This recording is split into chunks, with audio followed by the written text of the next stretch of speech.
Good morning, third graders. Welcome back to Third Grade Online with Miss Naz Report. Today we will be reading another chapter of Roald Dahl's Matilda. First, I want to apologize about not doing a video yesterday. I had a terrible sinus headache. Lots of trees are in bloom. And I laid down, and before I knew it, it was noon. But I've got a chapter for you today. So we're going to go ahead and read The Platinum Blonde Man. After I post this video, I will post a second video of the next chapter, which is called Miss Honey, one of my favorite characters in Matilda. So let's get started with The Platinum Blonde Man. Find a comfy spot and get ready. There was no doubt in Matilda's mind that this latest display of foulness by her father deserved severe punishment. And as she sat eating her awful fried fish and fried chips and ignoring the television, her brain went to work on various possibilities. By the time she went up to bed, her mind was made up. The next morning, she got up early and went into the bathroom and locked the door. As we already know, Miss Wormwood's hair was dyed a brilliant platinum blonde, very much the same glistening silvery color as a female tightrope walker's tights in a circus. The big dyeing job was done twice a year in the hairdresser's, but every month or so in between, Mrs. Wormwood used to freshen it up by giving it a rinse in the wash basin with something called platinum blonde hair dye extra strong. This also served to dye the nasty brown hairs that kept growing from the roots underneath. The bottle of platinum blonde hair dye, strong, was kept in the cupboard in the bathroom, and underneath the title on the label were written the words, "Caution, this is peroxide. Keep away from children." Matilda had read it many times with fascination. Matilda's father had a fine crop of black hair, which he parted in the middle, and of which he was exceedingly proud. Good strong hair, he was fond of saying, means there's a good strong brain underneath. Like Shakespeare? Matilda had said once to him. Like who? Shakespeare, Daddy. Was he brainy? Oh, very, Daddy. He had masses of hair, did he? He was bald, Daddy. To which the father had snapped, "If you can't talk sense, then be quiet." And here's a picture of Matilda talking to her father. Anyway, Mr. Wormwood kept his hair looking bright and strong, or so he thought, by rubbing into it every morning large quantities of a lotion called Oil of Violet Hair Tonic. A bottle of the smelly purple mixture always stood on the shelf above the sink in the bathroom, alongside all of the toothbrushes and a very vigorous scalp massage with oil of violets took place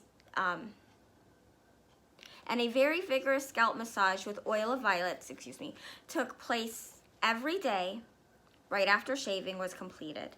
This hair and scalp massage was always accompanied by loud masculine grunts and heavy breathing and gasps of, "Ah, that's better, that's the stuff, rub it right into the roots," which could be clearly heard by Matilda in her bedroom across the hall corridor. Now in the early morning privacy of the bathroom, Matilda unscrewed the cap of her father's oil of violets and tipped 3/4 of the contents down the drain. Then she filled the bottle up with her mother's platinum blonde hair dye extra strong. She carefully left enough of her father's original hair tonic in the bottle so that when she gave it a good shake, the whole thing still looked reasonably purple. She then replaced the bottle on the shelf above the sink, taking care to put her mother's bottle back in the cupboard. So far, so good. At breakfast time, Matilda sat quietly at the dining room table, eating her cornflakes. Her brother sat opposite her with his back to the door, devouring hunks of bread smothered with a mixture of peanut butter and strawberry jam.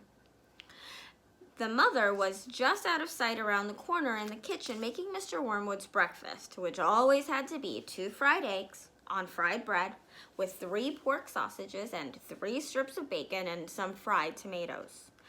At this point, Mr. Wormwood came noisily into the room. He was incapable of entering any room quietly, especially at breakfast time. He always had to make his appearance felt immediately by creating a lot of noise and clatter. One could almost hear him saying, "It's me, here I come, the great man himself, the master of the house, the wage earner, the one who makes it possible for all the rest of you to live so well. Notice me and pay me respect." On this occasion, he strode in and slapped his son on the back and shouted, "Well, my boy, your father feels he's in for another great money-making day today at the garage.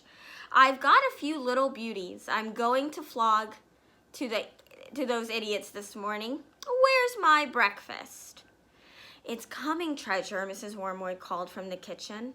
Matilda kept her face bent low over her cornflakes. She didn't dare look up. In the first place, she wasn't at all sure that what she was going to see. And secondly, if she did see what she thought she was going to see, she wouldn't trust herself to keep a straight face. The sun was looking directly ahead out of the window, stuffing himself with bread and peanut butter and strawberry jam. The father was just moving round to sit at the head of the table when the mother came sweeping out of the kitchen, carrying a huge plate piled high with eggs and sausages and bacon and tomatoes. She looked up. She caught sight of her husband. She stopped dead. Then she let out a scream that seemed to lift her right up into the air, and she dropped the plate with a crash and a splash onto the floor. Everyone jumped, including Mr. Wormwood. "What the heck's the matter with you, woman?" he shouted. "Look at the mess you've made on the carpet." "Your hair!" The mother was shrieking, pointing a quivering finger at her husband. "Look at your hair! What have you done to your hair?" "What's wrong with my hair, for heaven's sakes?" he said. "Oh my God, Dad, what have you done to your hair?" the son shouted.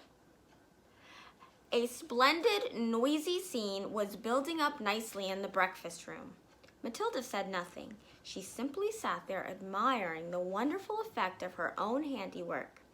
Mr. Wormwood's fine crop of black hair was now a dirty silver, the color this time of a tightrope walker's tights that had not been washed for the entire circus season. You've dyed it," shrieked the mother. "Why did you do it, you fool? It looks absolutely frightful. It looks horrendous. You look like a freak." "What the blazes are you all talking about?" the father yelled, putting both hands to his hair. "I most certainly have not dyed it." "What do you mean I've dyed it? What's happened to it? Or is this some sort of joke?" His face was turning pale green, the color of sour apples. "You must have dyed it, Dad," the son said. "It's the same color as Mum's, only much dirtier looking." "Of course he's dyed it," the mother cried. "It can't change color all by itself. What on earth were you trying to do? Make yourself look handsome or something? You look like someone's grandmother gone wrong." "Get me a mirror," the father yelled. "Don't just stand there shrieking at me. Get me a mirror." The mother's handbag lay on a chair at the other end of the table. She opened the bag and got out a powder compact that had a small round mirror on the inside of the lid. She opened the compact and handed it to her husband. He grabbed it and held it before his face, and in doing so spilled most of the powder all over the front of his fancy tweed jacket. "Be careful," shrieked the mother. "Now look what you've done. That's my best Elizabeth Arden face powder." "Oh my God," yelled the father, staring into the little mirror. "What's happened to me? I look terrible. I look like you gone wrong. I can't go down to the garage and sell cars like this. How did it happen?" He stared around the room, first at the mother, then the son, then at Matilda. "How could it have happened?" he yelled. "I imagine, Daddy," Matilda said quietly, "that you weren't looking very hard and you simply took Mummy's bottle of hair stuff." "Of course that's what's happened," the mother cried. "Well, really, Harry, how stupid can you get? Why didn't you read the label before you started splashing the stuff all over you? Mine's terribly strong. I'm only meant to use 1 tablespoon of it in a whole basin of water, and you've gone and put it all over your head?" It'll probably take all your hair off at the end. Is your scalp burning? You mean I'm going to lose all my hair? The husband yelled. I think you will, the mother said. Peroxide is a very powerful chemical. It's what they put down in the laboratory to disinfect the pan, only they give it another name. What are you saying? The husband cried. I'm not a lavatory pan. I don't want to be disinfected.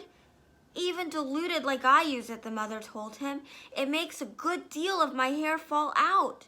So goodness knows what's going to happen to you. I'm surprised it didn't take off the whole of the top of your head. What shall I do? Wailed the father. Tell me quick what to do before it starts falling out. Matilda said, I'd give it a good wash, Dad, if I were you, with soap and water. But you'll have to hurry.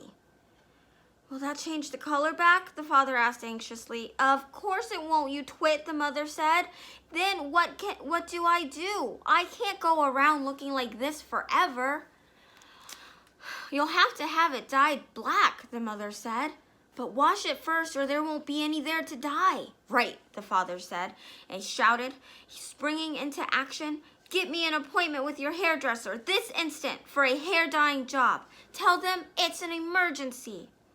They've got to boot someone off their list. I'm going upstairs to wash it now. With that, the man dashed out of the room, and Mrs. Wormwood sighed deeply, went to the telephone to call the beauty parlor. He does do some pretty silly things now and again, doesn't he, Mummy? Matilda said. The mother, dialing the number on the phone, said, I'm afraid men are not always quite as clever as they think they are. You will learn that when you